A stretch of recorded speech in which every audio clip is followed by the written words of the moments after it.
remember where you were when you found out that now they're going to be making a movie? Yes. Based on where were you? Manhattan Beach Country Club. Jesus Christ. I'll never forget. I was at the club, and I wasn't even a member yet back then. I was just someone's guest, and my phone rings, and it's my agent, Scott Lambert, saying to me, "You're not going to believe this, but there's a bidding war right now between Leo DiCaprio and Brad Pitt, and both sides have said whatever one side pays, I'll pay 10% more." So and I'm like, their holy teams are shit. bidding off it's on public. this. That's public information. Jesus Yeah. Christ. So the next day, an article came out about it, that there was this big bidding war, and they made it like Brad and Leo were enemies, and it was just bullshit. They were just both bidding on the same project, It right? helps you, though. Yeah, it was really interesting. It was a funny story. So what happened was, so the bidding kept going up and up that weekend. Every side saying, "I'll pay you 10% more." And there was actually also Mark Wahlberg wanted the picture. But back then, I love Mark Wahlberg. He was just he wasn't as big a star back then. Right. Now he's huge, right? Now, but even while the bidding's going on, do you have a preference, like saying, I hope Leo wins it, or I hope Brad Pitt wins it? Well, it was up to me. It wasn't winning it. I had choice. It was my ultimate choice. Oh yeah, my choice. Who was your preference? So I always loved Leo. I like Brad Pitt too. But I thought that Leo was better. And then what happened was Leo said, "Hey, I got Marty Scorsese. He's going to agree to direct it." Done deal. Done deal. And that was that. Instantly. Yeah. I mean, you know what? It's got to be nice that if somebody would to play your life, at least it's going to be Leonardo DiCaprio. Not Danny DeVito? Yeah. And I love Danny DeVito, but yeah, I would get like Jack Black. Yeah, you know what I mean? Just right? something Yeah, like that. It was a great thing. I had two really, I guess, of the best-looking actors, right, and the most talented actors in the world. So it was pretty good. I was saying, I'm doing pretty good about this, So, yeah, it was amazing. It was an amazing moment for me. It was disbelief at that point. Okay. But, like, the funny part was that when I called a couple of when it started happening, my friends were like, "Yeah, that figures."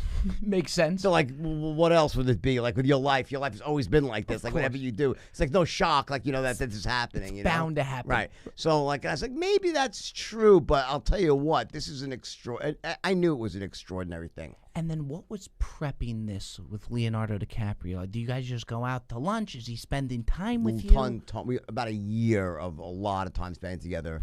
Doing everything. Not just, some formal, something like that, just going out and hanging out, but then stuff formally, working on certain aspects, working with dialect coaches, going through the script line by line, dissecting every word, changing things, strategizing on certain scenes. I think the funniest story was when I was in his house, and Leo's never done drugs. I would see him dabbling a little bit. No, never done drugs.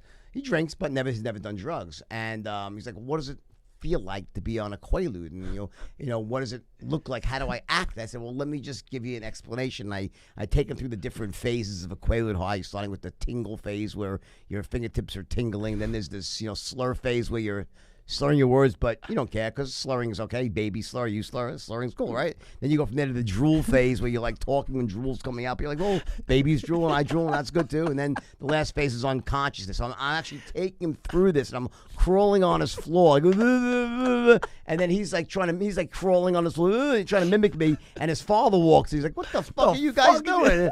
We're like crawling on the floor. He's like, "No, just acting." Yeah. Yeah. Oh, and then to see, and like even talking to you, what's amazing to me is he nailed it. He did. I mean, was it weird to then see it then come to life? It was, yes. I won't, I don't want to, so it's hard to recreate in this moment what I felt the first time I actually saw this on the screen. But before I saw it, my agent saw it. Well, it wasn't my agent, but my agent's wife, this girl, woman Alexandra Milshon, really well respected, a brilliant producer of movies and TV series. In fact, her dad's Arnon Milshon, who owns New Regency, so she, very, very well respected family, and she's the best. And she saw it before I did. Before you got to. I was overseas when the cut. There was a private cut that came out, and I was just away. I was on tour, and she was going to see it and in L.A., and I'm waiting for her, and she calls me back, and I said, "Well," she's like, I don't know what to say. She goes, "I cannot describe what I've just seen. She goes, I'm out of breath. She goes, let me just promise you one thing. Your life will never be the same again when this movie comes out. She was like, she goes, I don't know how to quite describe it. It was so, I'm like, good, bitch? She goes, good, but it wasn't just good. It's like, I've never seen anything like it before. Did you? I'm like, what do you mean? She's like, I just trust me. When you see it, you'll know. And then when I saw it, I was like. You thought the same thing? When it was over, I saw it with my wife at the time, and they're like, holy fucking shit. I felt, it was like the Matthew McConaughey when he in the marker, she goes, holy fucking shit. That's how I felt. And it's still to this day, whenever I watch the movie or see scenes and he says my name, it still sounds weird to have someone else saying Jordan Belfort, right, and it not being me. And but it was listen. Some parts were tough because they were fictionalized and there were things that I did that weren't true, that were terrible, like punching my wife in the stomach, which I never did. Right. But like I took that in stride. It was a fictionalized movie, and some, it was based on truth. Much it was true. There's some parts fictionalized. But all in all, and those parts he had called me before. It was like a shock. He called me. He goes, "Hey, I want your permission. They want me to do this." He's very respectful, Leo. He's a great guy. And he's like, I want to make sure you're okay with this because didn't actually happen. I'm like, yeah, do what you got to do. I understand it's a movie,